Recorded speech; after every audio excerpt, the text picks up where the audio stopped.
Great Wall of China. I put up the bonnet card. I began dancing at a very young age, probably as soon as I could walk. I was adopted when I was 9 months old from China, and my mother, who adopted me, owned her own studio. And I had all my formal training there from probably the age of 3 until 18 when I graduated and went to Juilliard.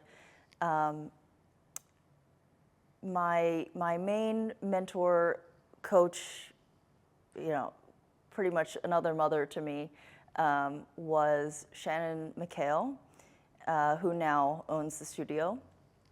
And actually, my senior year, she created a solo for me, and she used a song by Donny Hathaway called A Song for You, and that's actually a piece of Ailey rep, and I was not aware of that, and I believe she got the song from an Ailey CD, but I was not at all aware of or aiming for Ailey at the time.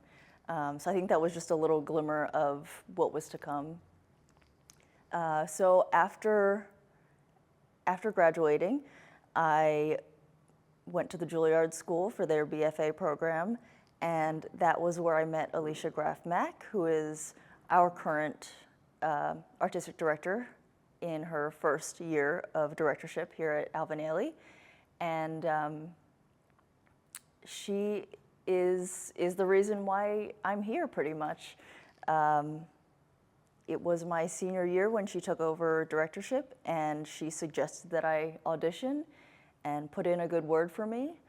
And here we are. It is, and forever will be, one of the greatest honors of my life to call myself an Ailey dancer. The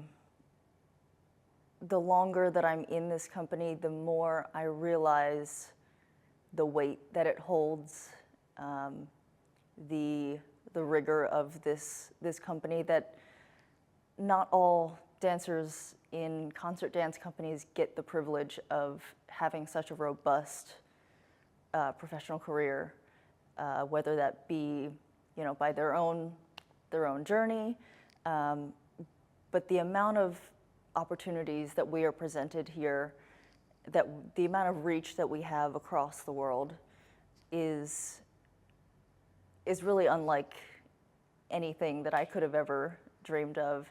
Pretty much all of Mr. Ailey's ballets are very story heavy.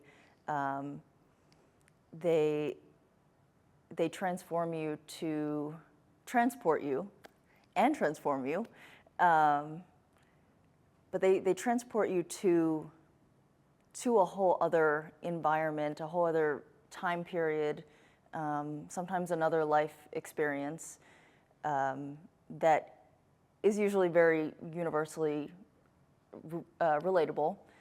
And I think through being able to dance a lot of his works, I have come to value the element of storytelling and of performance in concert dance.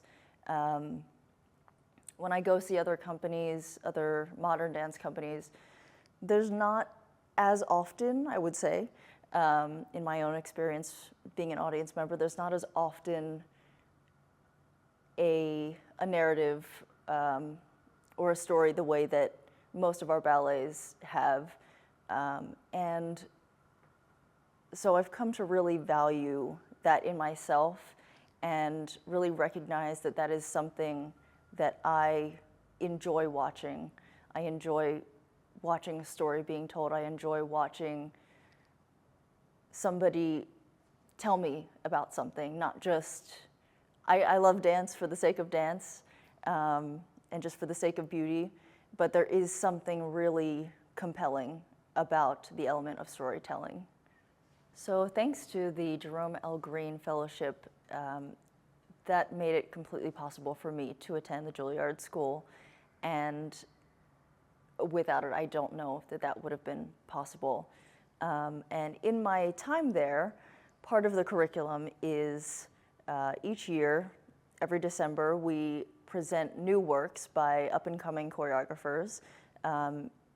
And before the performances, we will have collaborated for months with these choreographers and with our entire class to create something new. And sometimes these world premieres go on to be presented by companies around the world. So I had never really experienced something like that, a creation of those scales before. I had grown up doing competition dance, so I was very used to like a hard 2-minute and 30-second stop on a dance. And this was my first time being a part of a 15-minute to a 30-minute long piece, which prepared me for my current career and really just opened up my world into a whole other facet of what being a performing artist, what being a dancer is about and what it can be, and the entire choreographic and creation side of things. One of my favorite genres of dance growing up was tap dance, and my mother was a tap dancer. It's something that I still do just for fun whenever I have the energy and have the time. And because of that that opportunity to just dance in a classroom full of random strangers, just for fun, no pressure to perform, no goal at the end of the class to memorize something. I began looking for other ways to experience that more often, and I came across flamenco when I was in college. I decided to just sign up for a random class, and so I tried it, and I absolutely fell in love with it because it combined the tap element that I loved along with the stylized upper body, the detailed hands. It's a really fun challenge. It kind of breaks your brain a little bit, and is a very humbling experience, but it's really fun and empowering. Of all the new works this year, I think I was most eager to perform Blink of an Eye by Mary Wolarski. That is sort of an aesthetic of dance that I haven't really gotten to do much of in the Ailey company thus far. And it's definitely it demands a different approach than what we're used to. We're very much performers and storytellers, and this ballet is really just about the exquisite music of Bach, and it does go by in the blink of an eye. So you really have to put it out there and then just let it go and move on to the next thing. And there's not necessarily as much of a chance to continue a story the way that there is in most of our other works. It's kind of a statement each time you come out, and that's it. Among the classic works of Mr. Ailey, one of my favorites to perform is Pas de Deux. It's a duet that was choreographed on Judith Jamieson and Mikhail Baryshnikov, and I just love the essence and the feeling of the work. It's choreographed to the music of Duke Ellington. Mr. Ailey and Duke Ellington had a very close relationship, and he often used his music, sometimes to original scores that they would collaborate on.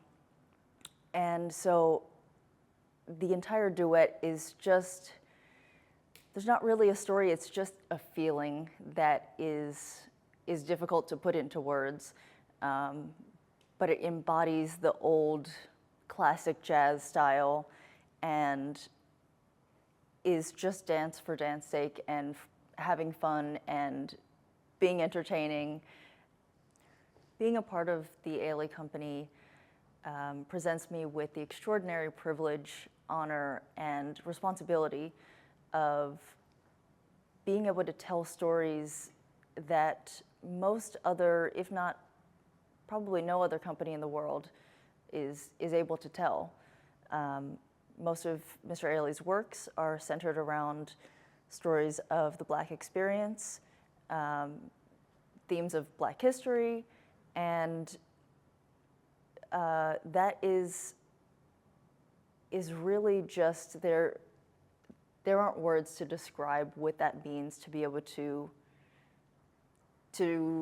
share that with people who don't often get to see their story told on stage. I've been mute and I've been scorned.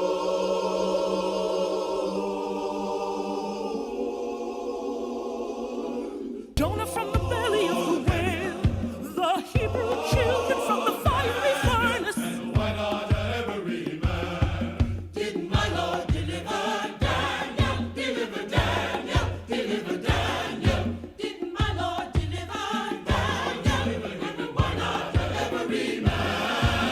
Daniel, My Lord deliver Daniel.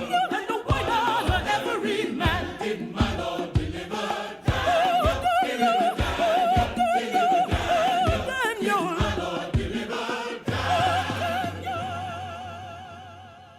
So I get to dance a part of Revelations called Fix Me Jesus, and it's a duet in which there is a female presenting dancer who is dancing a duet but is not able to see their partner. And so the story is that you're searching for purpose, you're searching for hope, for strength, and there's another force, your male partner behind you, who is guiding you in this. It's this unknown presence. In this case, probably representing maybe God or the Holy Spirit.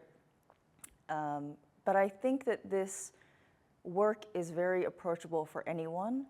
I myself am not religious, but I am able to approach it through the lens of, I think, any dancer's journey, constantly searching for more, for constantly trying to fulfill your purpose. So one of the challenges is that I myself am not African American, but the way that Mr. Ailey, the way that the organization has outlived and has carried on this legacy for so long is that these stories are universal.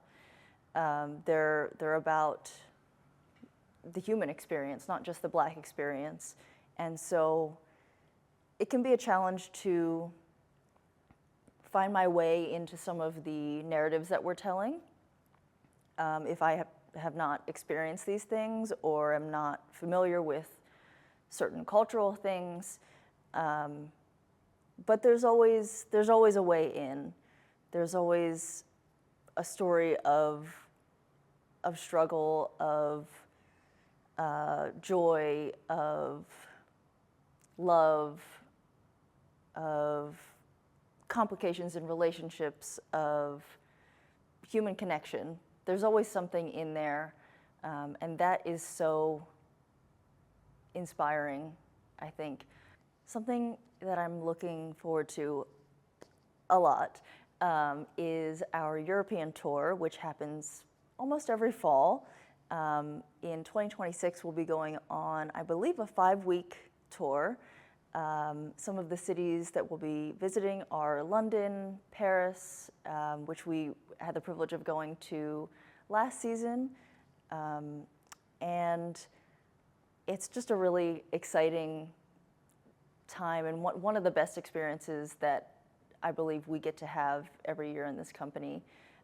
performing for audiences all over the world, meeting other dancers in companies around the world, and just getting to see things that you might not usually have the opportunity to see.